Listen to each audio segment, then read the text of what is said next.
Non-duality promises freedom, but what are the pitfalls? Joining me today to have a deep dive conversation into this theme is Jessica Eve. Jessica is the host of her own YouTube channel titled The Glorious in Between and. So Jessica, thank you so much for joining me on Talking True today. It's great to have you here.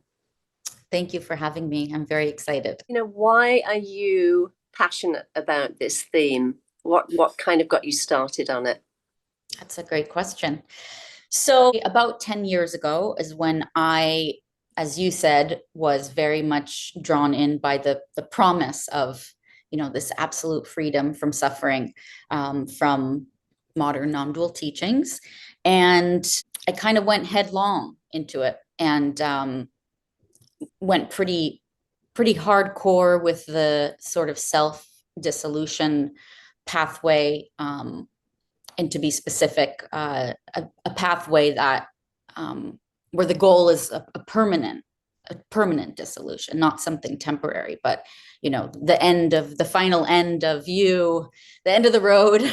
Yes. Jessica, that kind of thing. And I found it to be in the first stretch of things, which I sometimes describe as like this kind of honeymoon phase in my own absence, if you will, experienced profound, astonishing, experiences. And I would say probably one of the best ways to describe it would be a sense of relief, sort of a dropping of all kind of burdens that had been accumulating throughout my life. And, pretty much all of the different experiences that you're guided towards were ones that I was kind of deepening into further and further, this self-erasure, if you will. When that honeymoon phase ended, there was sort of a reality slap in the face that I would say, in my experience, something that I would describe as having made a deal with the devil. And I say that because it's sort of like, for freedom from suffering, basically trade in your humanity and your entire sort of individual soul, if you will.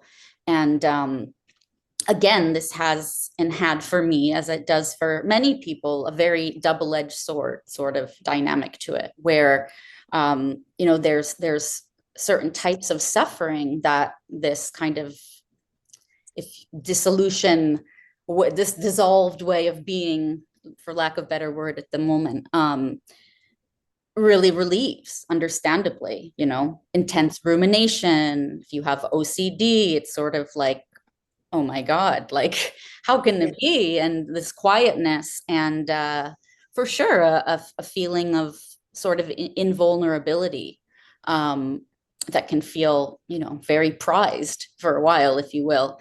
And eventually, what I discovered over time was, as this kind of accumulated more and more, I started to see just how much I had lost, or that I had given away, or that I had sacrificed. And, that was always presented as, well, obviously, you have to pay the ultimate price for ultimate freedom. But I don't think we really know exactly what that means until, down the road, you realize, like, well, this is something that feels like freedom, but yet I'm incapacitated in all of these ways. So I have lost the ability to do some very basic human things. For example, it got increasingly kind of tedious and cumbersome to carry on conversations, to feel motivated to do anything other than, just be in the boundlessness. It kind of feels like you're pretending to be a person when, it seems as if that you're not anymore. And it really, I would say, puts quite a high restriction on your relationality and your relationships, and like these are, I would say, some of the growing things that I noticed, but still had felt like, okay, well, this is still maybe a positive thing. I'm just not attached to things anymore.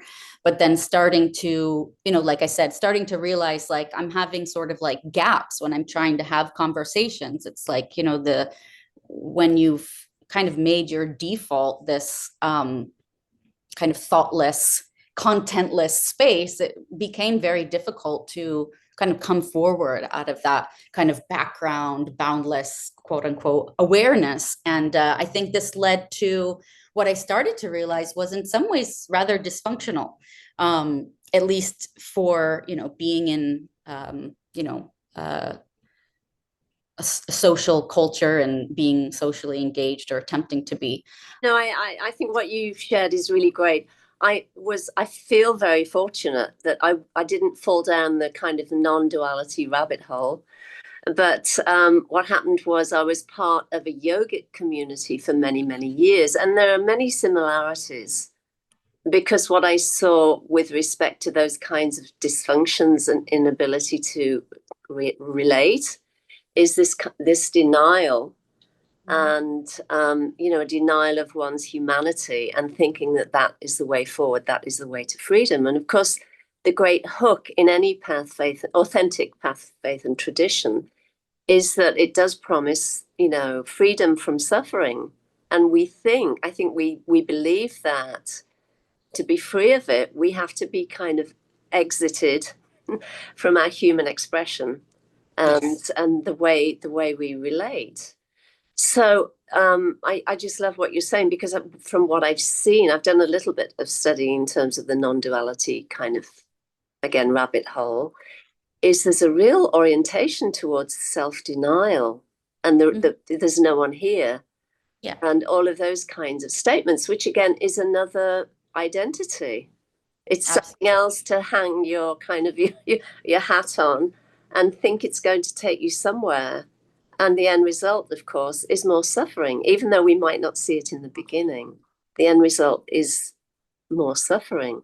And I certainly saw that in the yogic community. I mean, there were at one of the ashrams I was on staff at in India, there were women, largely women actually, who were in their 40s and 50s, very lonely, very isolated, wanting to be in a relationship, wanting to have a family, wanting to have the things of the world, Yeah. but denying all of those things in favor of thinking that, serving the guru, the physical form of the guru, will lead them to nirvana. And it's just heartbreaking. And we're seeing the same. And I'm so glad you're speaking about this because there's evidence of this happening, across all non-duality communities. Mm-hmm. And there's not many people speaking up about it. So it's great Yeah. you are. I'm really happy that you appreciate it and that you've also picked up on that. And I think that one of the things that has really struck me, because I spent many, many years really just trying to pick apart, all the different ways that these pathways can be harmful. And I found that it was really never a secret historically in these traditions that these were very dramatic, very radical, and risky paths to go down. Everything called from walking, I don't know, it was like the razor's edge to falling into the pit of the void. And they're actually, I've compiled quite a bit of sort of anecdotes from Tibetan Buddhism, lots of warnings about things like Dzogchen and self-inquiry and all of these different sort of self-negating types of practices. That there were always kind of warnings about this, and it just seems that that's been entirely lost today, where there's just that real, on one hand, a downplaying of the dark side of this, and if not a downplaying, just an omission of those kinds of warnings in a kind of timely manner. It's not. I don't find it to be very kind to kind of lure people into these experiences that can be for some people, it can feel like permanent and irreversible, but these dramatically ungrounding ways of being, to then only later start talking about, oh, memory loss issues, or teachers saying, oh yeah, after, I had my awakening and my dissolution, I was hospitalized for dementia-like memory loss and things like this. And it's like, why didn't you mention that beforehand so that people could really have a better understanding of what it really involves to do something as radical as trying to permanently destroy your sense of self?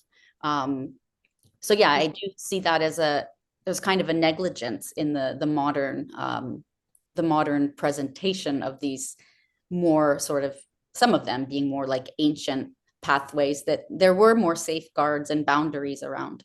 Yes, yes.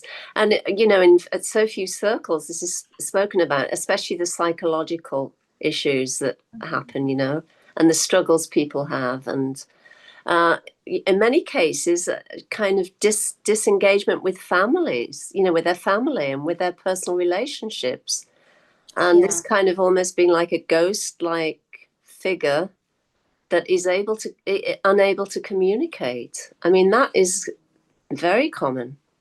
Yeah, that's a way that I definitely described. I think that was something that hit me when I started realizing, the damaging aspect of all of this was really feeling like a ghost, kind Yeah. of like, haunting your life kind of thing. And there's a real sense often of disembodiment too, when the Yeah. teachings are denying physicality, and Mm-hmm. dissociation is a huge side effect that many people write to me about and share with me. And you picked up on something very important. It's so common for parents and people in families to share these devastating effects, that they no longer felt like a sense of warmth or empathy towards their children because they just kind of seem illusory, and Yes.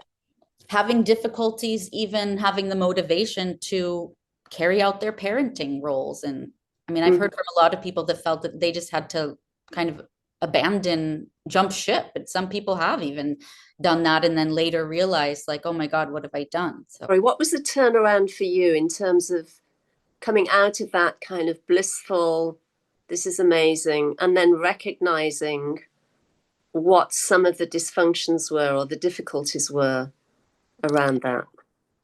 well, I often point to relationships because it felt like, when I was alone, I felt, I could just kind of rest in this boundless awareness, or what have you, whatever you want to call it, and feel very serene and, pretty much good. But Yes. the moment that I step into relationship, I start to see, all of these struggles and all of these deficits in like incapacitated relational functioning and things like that. But I would say a big part of it was that dissociative sense of, for example, that there's this body here, but I'm not a body entirely. It's not that like I'm more than the body. It's like the body is not mine. I'm not that. Uh, Mm-hmm. the voice is not me. All of these things where it became very kind of disturbing at a certain point, where it felt like I can't hold up my end of these relationships, and I started to feel a lot of anxiety around being around people and friends. Um, Mm-hmm. because of that feeling of, I can't really feel like I can't, keep up conversation and things like that. But then I think what really frightened me was, in terms of intimacy, that real feeling of, like, let's say you're being hugged by someone that you care about, that I'm untouchable because, Yeah. and again, this is a double-edged sword. Oh, great, all these things that can happen that cause suffering. I'm invulnerable because that's not really me. But to then realize how disconnected you've become from the world, from other people, and it started to feel really wrong in a way. Mm-hmm. And so that, I think, was where I started to dawn on me that something wasn't quite right. I know that you had, I think, listened to maybe part of a talk with Fiona Yes. Robinson, and I don't know if it's the one where I mentioned having gone to this retreat. I'm a teacher or speaker or an author, Jeff Foster, who I have a lot of care and respect for, but he had he had played a really big role in me kind of dropping out of my life. And when I went to this retreat years later, he was starting to say things like, I was wrong with the things that I was teaching before. And it's really, this self-rejection project or self-abandonment project is really misguided and kind of tragic in a way. And that, really he presented a different kind of approach that he had started to take, which was befriending, like befriending the parts of yourself, befriending yourself, befriending your suffering, but in a human way, in a personal way. And self-compassion was introduced to me, which was just a shock of what are you talking about? Like in a non-duality event, self-compassion, like I thought like it was all negation before. And so it just felt like a sudden cold water in the face or something that was like, wow, like this feels right. Contrast. And I need to do a real kind of assessment of what's gone on here and where I want to go next. And I eventually kind of changed my entire approach to reality. The thing that I always say, and I hope people get from this, is it's important to honor your story and include everything. Right. And because negating it just does not help, does not take you anywhere. And it will really, really, as we said, just intensify the suffering that you're trying to be free from. I actually remember Jeff Foster having that turnaround because he was very, very big in terms of the non-duality scene. Yes. And then I think he was sick, wasn't he, for a while? And then he made a big statement about dropping out of non-duality. I forget how he put it now, but it was a complete 360. And I think it saved a lot of people from that kind of level of deep suffering. Yeah, I mean it's complex, right? Because on one hand, the negation sort of approach can lead to immense relief, but it's sort of like eventually there's often the suffering from this opposite extreme of whatever the issues were you had before. It's like, okay, there's too much mind chatter, and then it's like just too much emptiness and vacuousness where like you can't have a conversation, for example. But and as you said, the denial piece, like to me it just is so misguided because it's such like you said, inclusion. Like it feels, if I am going to use a word like non-duality now, it would be more that polarities both exist, not that one is real and one isn't. It's more like I was thinking earlier today, this rather than this teaching that's so much about like expansion, but then erasing yourself within that greater view. A different approach would be to open that perspective and hold yourself within it so that everything is part of that. And, you're part of that oneness, not that it's a friend who says oneness with a hole in it is often what's kind of taught. And I really think that's kind of spot on. Yes. And the thing is that allows then for freedom and play and self-expression and joy. Exactly. Whereas a lot of what I see in the non-duality scene is really serious and very dry. Yes, it's extremely, and this is where I honestly believe that what happens amounts to something that I would call a soul loss. Yes. And you can really feel it in so many of these people that have gone so far down these negation pathways. The part of all of that too is it's some people who've been in these non-dualities, communities, have been involved for 10 or 15 or 20, 25 years and are still miserable, still, deeply unhappy. And you can kind of see it in the way they are. It's like this disconnect is very much apparent. so. There's that kind of seeking syndrome, if you will, and the chasing that dangled carrot. And I have so much empathy for that. Yes, but I think that something that I find very sad in a lot of the sort of narrative that's put out, and this is not just like non-duality, but in a lot of the Enlightenment kind of narrative, is that, well, if you don't get this, you're doomed to suffer forever because this is the most superior way to Yes. live and handle suffering. So, it's either this or bust, Or that. Yes, yes. So it really traps people in a way because there are so many ways to live, and Yes. different things are good for different people. Yeah. Well, the thing that certainly hooked me into the path that I was on was, if I was feeling unhappy or frustrated or whatever, I needed to do more of the practices. Yeah. No, and it was always a future promise of enlightenment, of freedom. So it's never right now. So you're never really engaging with what is happening now. You're always kind of like looking for the next, the next, the next, the next, which will go on ad infinitum, right? So it's the same thing, kind of just dressed differently. And, Yeah. inevitably, there's just this immense suffering that is always there, that you're always trying to get rid of. And it's just awful. So you really help people who are coming out of the non-dual kind of hypnosis, right? A good way of saying it because I was both shocked and not shocked to realize just how far and wide this goes and just how common it is for people to hit, Mm. the places that I hit and for people to end up in real severe crisis, not just like mild symptoms, but people taking their own lives. I get emails, since I did that conversation on Buddha at the gas pump, which I'm grateful for because it exposed a lot of these things.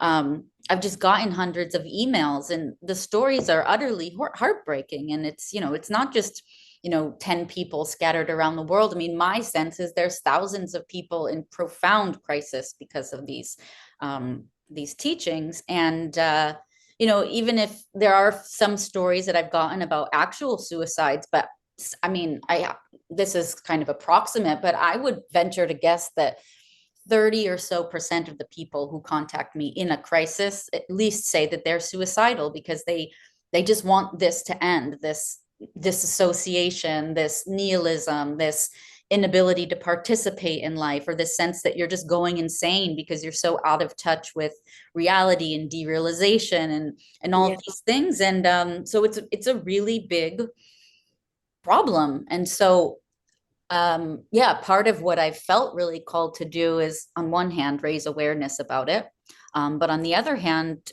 play some role in helping people move through that. So, I've run periodically like a small support group online. I've offered some sort of one-on-one support. And then some of the content that I put out is directly about things that have been helpful for me and for other people in kind of getting unstuck, or some would kind of say out of the rabbit hole, if you will. Mm-hmm. That it's a process that can take a very long time to kind of re-embody your humanity, and in some ways learn how to be a person in the world again. Yes. Yes. And do you, I can have all the information in the show notes in case people want to have a conversation with you. They Mhm. can just reach out and set something up, correct? Yeah. Yeah. And you're based in Tel Aviv? I'm in Tel Aviv, yeah. That's wonderful. Yeah. Yeah. Yeah. So are you doing this kind of work full time, or is it just like an add-on? I would say it's more of like a passion project, if Yeah. you will. I mean, it's most of what I do is sort of just like donation based for Yeah. one-on-one support and things like that. I've thought about maybe going back to school for a degree in something mental health related, and then maybe it could be a career in therapy or something. But for now, it's more of just a passion or an on the side kind of thing, if you will. Yeah, yeah. But what's great is you've had direct experience of what other people are struggling with, right? So you can really have an authentic conversation to help and give them pointers to help them get back on track. And it's not a one-off kind of easy fix, right? I mean, it takes time to kind of reintegrate and begin to, I guess, fit back into your own life and to be able to express from that place. Yeah. Absolutely. Yeah. It can, I mean, not to, scare anybody, but, for some people, it can be a process that takes several years. For others, it could be, a lot less. But I do think that as you mentioned, just one of the most helpful things that I hear from people all the time is just simply knowing there's other people out there that are going through it, being able to talk to somebody else who can relate and assure you that no, you're not the only one, you didn't do something wrong, you're not insane. Yes. And to give a sense of hope that it is possible to come out of that and to re-embrace life in a way that, you know, feels authentic for you, because it is a different process for everyone. And some people, you know, it's interesting to see that for some people, you know, they want nothing to do with spirituality or spiritual teachings. They just want to kind of go back to their sort of life before that. But other people, we have genuine experiences and sort of insights and realizations on this path, though I would say they're just very incomplete and partial because it's so kind of this either or dynamic. But there's a lot of people who also kind of want to continue on some sort of spiritual path, whatever they might call that, but something that's well, both and, which is what Yes. my channel is, The Glorious Both And, but to find a way to keep the best of what they've gained through all of that, but sort of leave behind the worst and create, a new way to understand and relate to reality that does support an embodied individual sense of self and, relationality and passion, self-expression, all of those things. And so for each person that can look a bit different. Bit different, yeah. One of the things that I think is really important to share as well is that in many spiritual communities, it's kind of taboo to speak about some of the dysfunctions or some of the things that you might be struggling with or feeling. Yeah. Because there can be a tendency to say, oh, well, you need to meditate more, or you need to do more of the practices, or, rather than kind of honoring what's coming up and having an open conversation about it. This is a really big problem, I have to say. And for a lot of people, things get a lot worse when this is what happens. And this is something that I focus on quite a bit because I see it as a really big problem that, the narrative is always either, like you said, you just need to further dissolve your ego, so to speak, I heard, or there's often this sort of insistence that you can't go back now, or that somehow embracing humanity now is something called going back rather than going forward in a new way. And then also a real kind of inability to honor that. Why isn't it okay for somebody to choose a different way? But in this, I guess it's kind of just in the Enlightenment paradigm that, well, who would want to turn away from the ultimate truth and all of that? And then you also get the sort of, you're not quite doing it right, or you're not having the real experience, or this sort of thing, when, there's many of these teachers themselves who come out later saying that all these things happen for them. And I think there is in some of these communities a cult-like dynamic.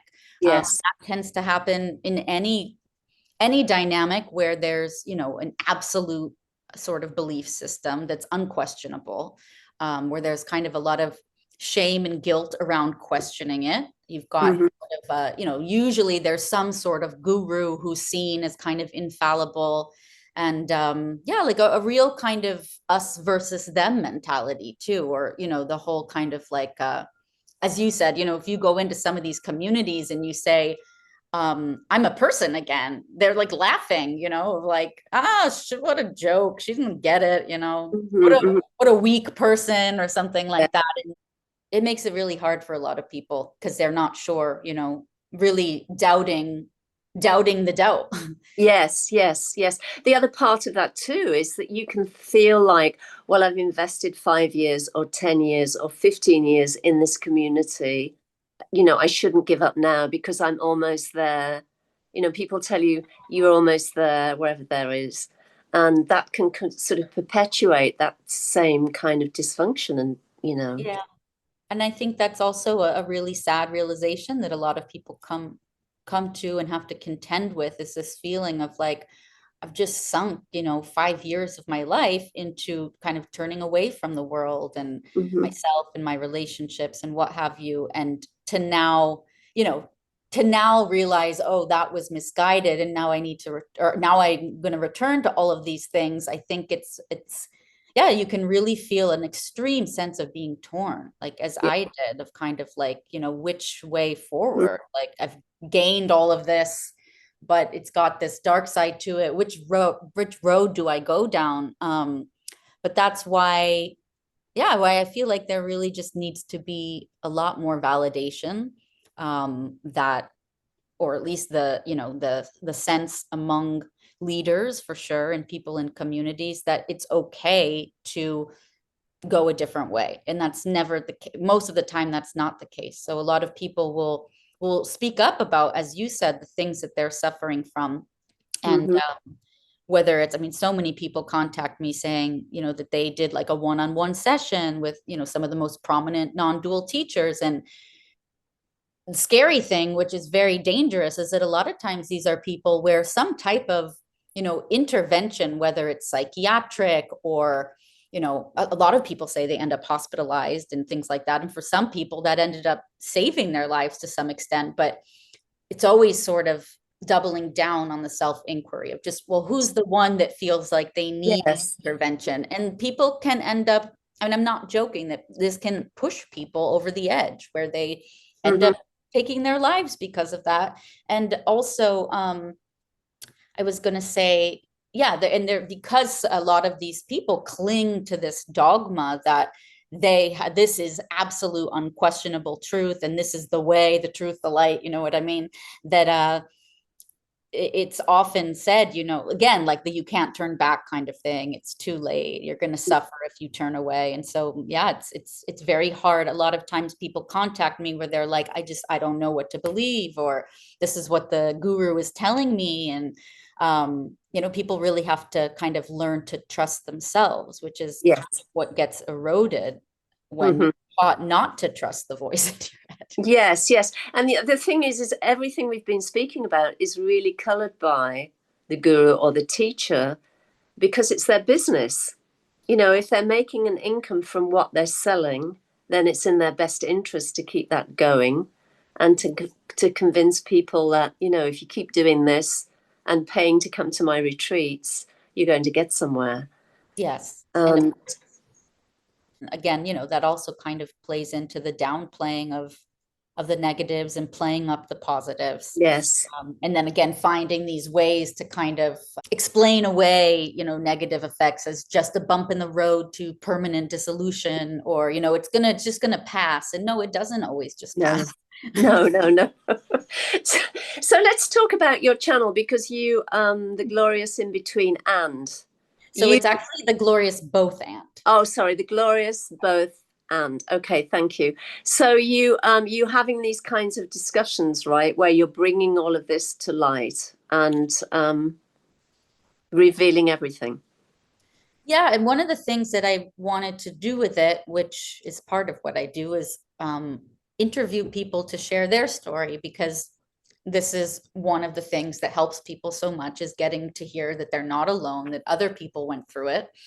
So on one hand, it can help people who are experiencing it feel less alone and kind of, find, in some cases, the courage to reclaim their sense of self and their humanity and that sort of thing. But then it also really gives a window for people who aren't hearing about the potential for this, where they can then have a better sort of, I would say, like a more informed decision around whether or not they really want to full on take on these paths or these teachings, Mm-hmm. to get a more realistic sense of, what the real, the cost benefit ratio might be. Mm-hmm. And yeah, so that's one thing. And then I think some of the other things, because I also have felt, like the importance of deconstructing some of the philosophy behind, Yeah. the sort of either or non-duality, like you said, where, only the impersonal is real, the personal is not.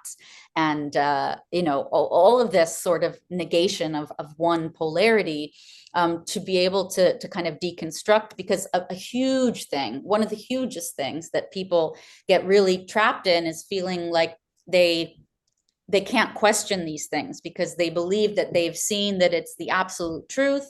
So there's no unseeing it. There's no unbelieving it. Mm-hmm. I think it's really helpful in some of these conversations, like we talk about like a bit of like a shift in perspective from, maybe this isn't ultimate unquestionable truth, but that what's being opened up are real, valid ways to perceive reality. But that there are many Yes. different ways you can perceive reality that, that are all valid and among the choices that you could make.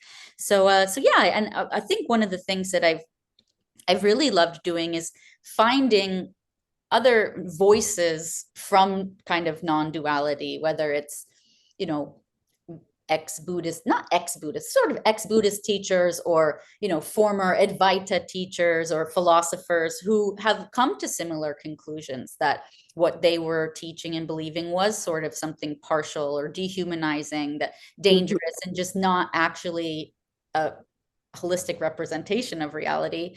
And then talking to them about their process, someone like Jeff Foster, for example, because I think that can be some of the most powerful things to hear is from somebody who really, really believed all of that and really, really experienced it too, not just believed it, to then kind of show their process of, for some people, they might, of their path kind of evolving out of that to something else. And I find that that's very powerful too. And then having conversations around like what would more humanistic, again, the sort of both and perspective look like. Yeah.